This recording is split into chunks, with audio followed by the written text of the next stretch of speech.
And that's what he called me last week. I was on my way out to the mall. I told them to try out the move. Let me hurry up. Let me hurry up and call this. You know he out. Yeah.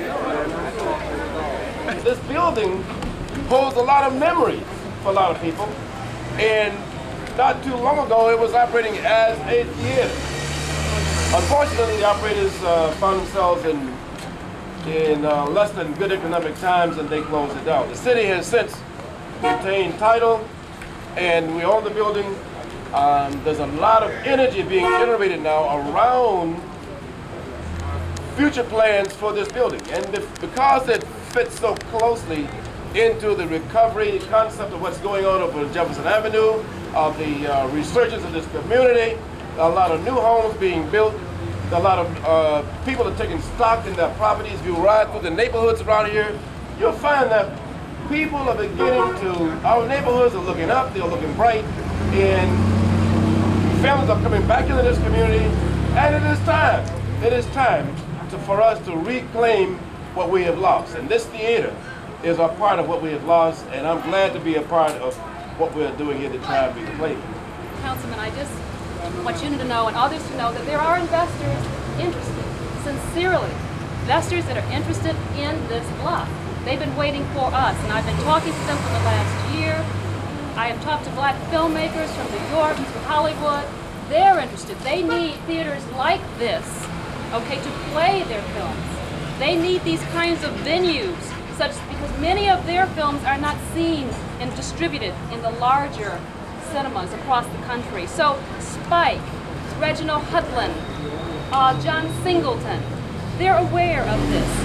I am firmly convinced that this will make it because, and Magic Johnson Theaters, I've talked to the president and he is definitely online with us in terms of his support of this project. We talked eye to eye. Well, we went in the theater first time roughly 3 years ago, and it's just waiting to go. I mean, the inside of the theater, the auditorium is in very good shape.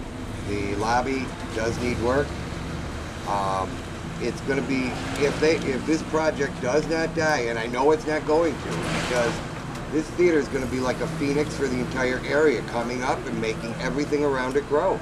It's going to be a go. It's going to be something excellent for the community, and it's going to instill a lot more pride. There's a renaissance that's being created, and that renaissance, I think, accomplishes and has its beginnings in a couple areas. Number one, you have to build new, and that's important, but you also have to sometimes resurrect the old. And every neighborhood in our city has an anchor. And in this particular block, in this particular neighborhood, that anchor is this Apollo Theater. It has a long, rich legacy in entertainment. And there's no reason why we as a city cannot, in our desire to bring a rebirth to the Maston District and to this fine business community, can't again build around an anchor such as the Apollo Theater. And I'm glad that we have contracted through David's wish and through the use of community development block grant monies with Bob Coles to look at this particular theater and this entire block and our desire to create a rebirth and a renaissance in the Maston District and here on Jefferson Avenue.